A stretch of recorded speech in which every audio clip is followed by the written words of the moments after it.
Outside the Box Reviews, we are taking a look at the NECA Friday the 13th Part 5, A New Beginning. Imposter Jason, or Roy Burns as he's named in the film, retro style figure. And here we have my third walk down the NECA retro figure line, and this is definitely a figure I was very excited to get. Just like Super Freddy, it's a character we've never gotten in plastic before as an official release, and that was very exciting to me. I, like many Friday the 13th fans, have always wanted a complete Friday the 13th lineup, and Roy was one of the big missing pieces in that collection. So let's jump in and see if NECA did Roy justice here. First and foremost, this figure is loaded down with accessories. We get his hunting knife with nice bloody effect going on the edge, a nice silver plastic paint job for the blade, and a nice hilt back here. It looks like it might have been antler or just raw wood just kind of formed into the hilt of the blade. Very cool looking. Now, I'm sure this is in the movie, but I don't really remember this blade. I'm sure I just didn't notice it in whatever scene it's in. But to me, the other two weapons he comes with are much more iconic. Comes with his meat cleaver, which has some great blood just kind of splatter up on it. Really nicely done, nice handle. You get the rivets in the handle, and also if you turn around, you can see the metal just continuing through the handle like you'd see in real life. Unfortunately, my blade is pretty warped out of the package, but hopefully some hot water can heat that up and reform it a little more straight and flat. But still a very nice blade for Roy. And then my absolute favorite from my favorite kill in the film, the Hedge Clippers. And these are just awesome. They actually do hinge in the middle here at the red bloody tips from where they're going to go into somebody's eyes. You even got the serrated edge on the inside. Great silvery plastic for them. Some great detail on the wood grain of the handle, and you can see they kind of balloon out at the end and taper down near the blades themselves. And they are curved just like real Hedge Clippers. So very, very impressive weapon. Roy also comes with an alternate right hand, and it's really not that much different than his other right hand, except that the grip is a little larger and it can hold the knife a bit better than the other hand. However, I wish instead of getting this, they would have maybe cheated and just made the hilt of the knife smaller so both hands would work with it, and given us an alternate left hand instead, because a gripping hand like this would really help when it comes to holding those Hedge Clippers. Now, I'm sure this is probably the exact same mask we got with the other Jason retro figure that I have not picked up yet. Looks just like a blown up version of the smaller 7-inch figure masks, but they did a great job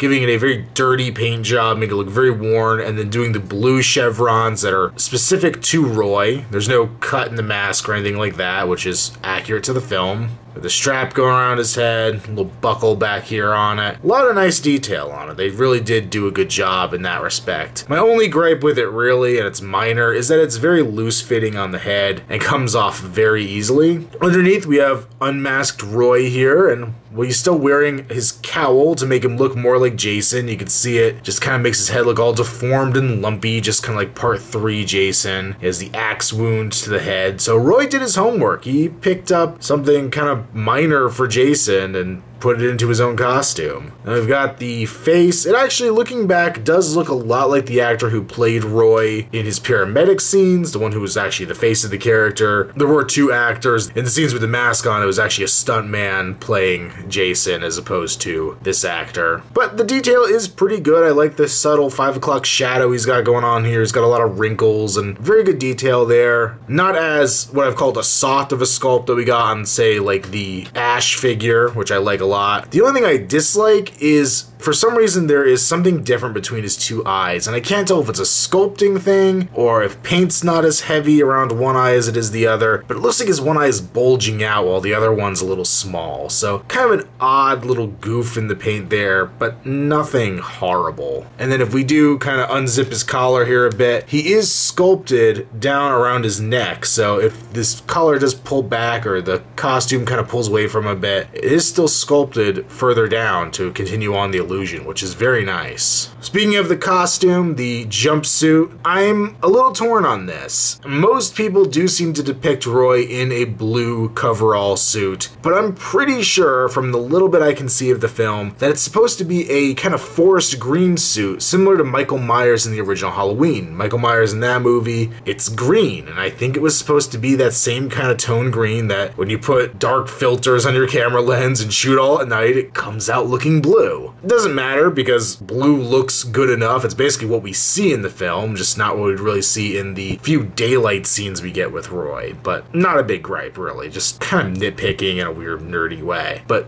they did a great job of adding some dirt. You can see a lot of it just all over this costume. Looks very, very cool. They also got the stitching really well. They kind of bunched up belts-like area in the middle. He's got his pockets here. A lot more dirt coming down the legs. It just looks really good. Now, of course, with the body underneath, and I've noticed that the body they make these figures out of is very flat in the back, and it really does make the figure look a little odd, and it doesn't seem to fill out the clothing the way it needs to, but it could be a lot worse. He, of course, has his bloody, bloody hand, the one gripping hand, and his left hand being open, which, like I said, kind of stinks when you try to put the Hedge Clippers in it. And then he's got his brown, dirty shoes down here with some decent paint detail on them. For articulation, he has a ball joint at the head, so you could look up and down, left and right, tilts, all that good stuff. Not a bad range. Pin socket shoulder can go out to the side, forward and back. Single joint at the elbow. Can rotate and bend at the wrists. Rotate at the waist. The leg is on, I guess, still a pin and socket joint, but really it can only just swivel and then move out in the one direction of the swivel. He has a single jointed bend at the knee and a hinge at the ankle. Still wish these figures had a little more articulation to them, but I feel like it's a little easier to get Roy into some cool poses, just mostly because of the jumpsuit and it being all one piece.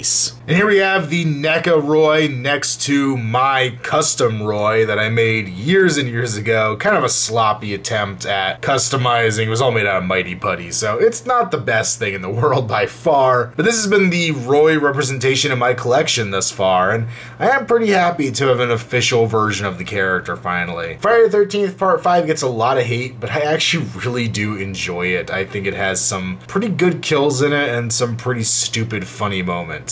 Overall, I actually really like this figure, and with every entry I pick up out of this retro collection, it's growing on me more and more. I'm starting to enjoy it for what it is, and I still hope we get more quote-unquote normal releases from NECA of these horror characters, because I would hate to see that line go away. These, for the fact that they seem to be able to do some more obscure things, I'm enjoying it on that factor alone. I don't know when I finally get around to going and backfilling figures like the Evil Ash and the first releases of the Freddy and Jason, if I'm gonna like those nearly as much as I've liked Roy and Super Freddy, just because they are characters I already have and basically figures I already have. But this definitely hit a sweet spot for me, and I'm happy I picked it up. I'm gonna recommend Roy. It's not a huge recommendation and definitely is conditional to the fact that you gotta like the movie, I think, to some extent, or be a Jason completionist. Actually, I guess you don't even have to be a Jason completionist, because he's not Jason, but a Friday the 13th completionist to really want this in your collection. And of course, it's not gonna go with much else in your collection at this point, seeing as the only other Jasons we have in this particular scale is Part 3, and Part 3 painted to look like he's in a video game.